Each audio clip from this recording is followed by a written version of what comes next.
যাদবপুর বিশ্ববিদ্যালয়ে পড়ুয়ারা অর্থাৎ ছাত্রছাত্রীরা একেবারে সরাসরি রিপাবলিক টিভি এবং রিপাবলিক বাংলার নামে ডেফেমেশন অর্থাৎ মানহানির মামলা ঠুকলো যাদবপুর থানায়। বিশেষ করে তারা বারংবার একজনের নাম নিচ্ছে, অর্থাৎ রিপাবলিক বাংলার সিনিয়র এডিটর ময়ূক রঞ্জন ঘোষের নাম তারা কিন্তু বারংবার নিচ্ছে। তুমি কি বলছো?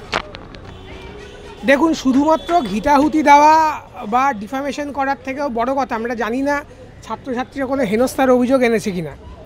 আপনারা জানেন, আপনারাও ক্যাম্পাসে যান, কখনো দেখেছেন যে রিপাবলিক টিভির সাথে ছাত্রছাত্রীরা আজকে যে ব্যবহারটা করেছে সেটা আপনাদের সাথে কখনো হয়েছে বা অন্য কোনো মিডিয়া চ্যানেলের সাথে কখনো হয়েছে? কারণ সাংবাদিকতা এবং অ্যাক্টিভিজম দুটো আলাদা জিনিস। রাষ্ট্রীয় স্বয়ংসেবক সংঘ দেখছে এবিভিপি দিয়ে যাদবপুরে গণ্ডগোল পাকানো যাবে না, তাই রিপাবলিক টিভিকে দিয়ে তারা ওখানে ঝামেলা পাকাচ্ছে। একটা মিডিয়ার কাজ নয় ছাত্রছাত্রীদেরকে ডেকে ডেকে হেনস্থা করা। তারা অবজেক্টিভ খবর দেখবে, তাদের মতামত থাকতে পারে, তারা সমালোচনা করতে পারে, কিন্তু রিপাবলিক টিভি যেইভাবে মানে তার রিপাবলিক টিভি হোক বা এখানকার রিপাবলিক বাংলা হোক, তার ব্র্যান্ড ভ্যালুটা এরকম তৈরি হয়েছে, সাংবাদিকতাকে বাদ রেখে চিৎকার চেঁচামেচি করে একটা শব্দ দূষণ, শব্দ সন্ত্রাস তারা তৈরি করে এবং টিআরপির কম্পিটিশানে তাদের সাথে কম্পিট করতে গিয়ে যারা আমাদের ভালো সাংবাদিক ছিলেন, যেমন আমাদের নন্দী দিদির কথা বলতে পারি, তিনিও রিপাবলিক টিভির সাথে কম্পিটিশান করতে গিয়ে কোথাও তিনি কিন্তু একটা মানে আচ্ছা আরেকবার করবে। রিপাবলিক টিভি একটা বাণিজ্যিক সংস্থা যার কাজ হচ্ছে শব্দ দূষণ করা এবং শব্দ দূষণ উৎপাদন করা, শব্দ সন্ত্রাস করা।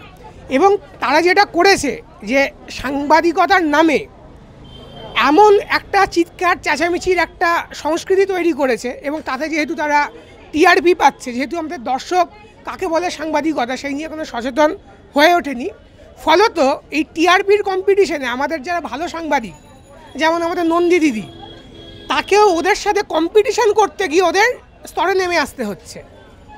ফলত রিপাবলিক টিভি শুধু আরএসএসের হয়ে অ্যাক্টিভিজম করছে শুধু তাই নয়, তারা বাংলার যে সাংবাদিকতা তার মানটাকে টেনে নামিয়ে দিচ্ছে। ফলত মানে আমি আবার বলছি, আপনারাও এর আগে গেছেন, দেখেছেন, কেউ কখনো হেনস্থা হয়েছেন বলে আপনাদের যদি অভিযোগ থাকে বলতে পারেন। রিপাবলিক টিভি যদি হয়, বাকিরা যদি না হয়, তাহলে বুঝতে হবে সমস্যাটা কোথাও রিপাবলিক টিভিরই হচ্ছে। এবং আমি ছাত্রদের অনুরোধ করব, অর্ণব গোস্বামী এবং ময়ূককে ক্রাউড ফান্ডিং করে এখানে জার্নালিজম মাস কমিউনিকেশন ডিপার্টমেন্ট আছে সেখানে ভর্তি করে দিতে, নয়তো যে ছাত্ররা আছে ফার্স্ট ইয়ারের তারা ওদেরকে একটা ক্র্যাশ কোর্স করিয়ে দিতে পারে যে জার্নালিজমের এথিক্স কাকে বলে, কীভাবে কথা বলতে হয়, বিশেষণ ব্যবহার করে কোনো স্টেটমেন্ট দেওয়া যায় না। তো এইটা ছাত্ররা, আমি যদি রিকোয়েস্ট করি, আশা করি আমার কথা তারা শুনবে এবং ময়ূক বা অর্ণব গোস্বামী তার গুরু যদি মার না খেয়ে সম্মান নিয়ে যদি সাংবাদিকতাটা করতে চায়, তাহলে আমার মনে হয় ছাত্রদের কাছ থেকে মাস কমিউনিকেশন ডিপার্টমেন্টের ছাত্রের কাছে বলা উচিত, আমাদের প্লিজ একবার বুঝিয়ে দিন যে কীভাবে সাংবাদিকতাটা করতে হয়।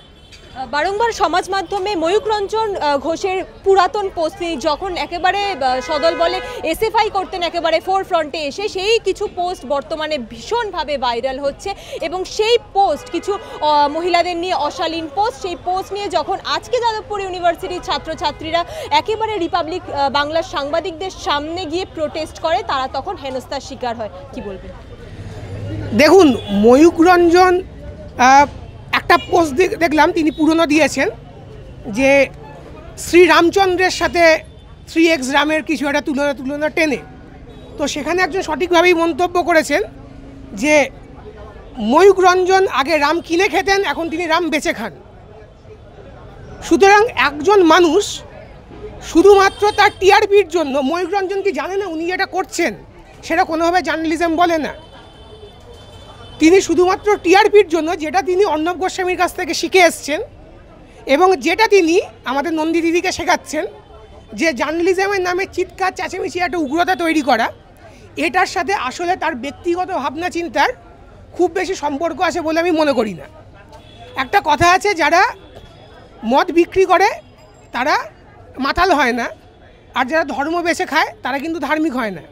একইভাবে ময়ূক রঞ্জন একটা মোটামুটি একটা শিক্ষিত ছেলে, একটা কলেজ থেকে পড়াশোনা করেছে, সেইখান থেকে পড়ে যেইভাবে উনি মানে অদ্ভুত অবৈজ্ঞানিক ভুয়ো খবর ছড়ান, আমার ধারণা ময়ূক রঞ্জন এটা বিশ্বাস করে না।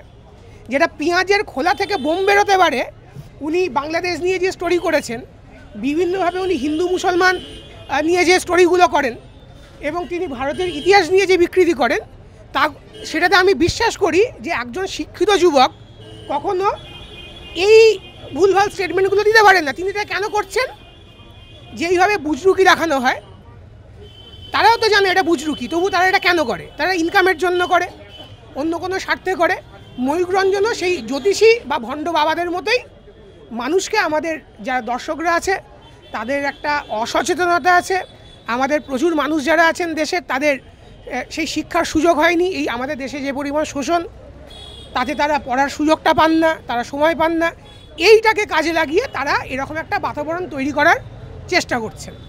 আজকে যাদবপুর থানায় একেবারে যাদবপুর ইউনিভার্সিটির ছাত্রছাত্রীরা রিপাবলিক বাংলার নামে একেবারে অভিযোগ দিতে গেলেন, সমর্থন করছে। দেখুন, আমি আবার বলছি যে সাংবাদিকতার উপরে কোনো রকম হস্তক্ষেপ আমি সমর্থন করি না, বিশ্বাস করি না। কিন্তু পোস্টার ছিঁড়ে দেওয়াটা সাংবাদিকতা নয়, ছাত্রছাত্রীদের সাথে টাসেলে জড়িয়ে যাওয়াটা সাংবাদিকতা নয়। এখানে স্পষ্টভাবে রাষ্ট্রীয় স্বয়ংসেবক সংঘ এবং বিজেপি তারা দেখছে এবিপি দিয়ে কিচ্ছুটি করা সম্ভব না যাদবপুরে, তাই তারা রিপাবলিক টিভিকে নামিয়েছে। এবার তিনি অর্থাৎ রিপাবলিকের সাংবাদিকরা তারা সাংবাদিকতার বুম নিয়ে গিয়ে যদি এবিপির কাজ করে, তাহলে সেটা দুর্ভাগ্যজনক এবং তার যে ফলশ্রুতি সেটা তাদেরকে ভুগতে হবে। এটা নতুন কোনো কথা নয়।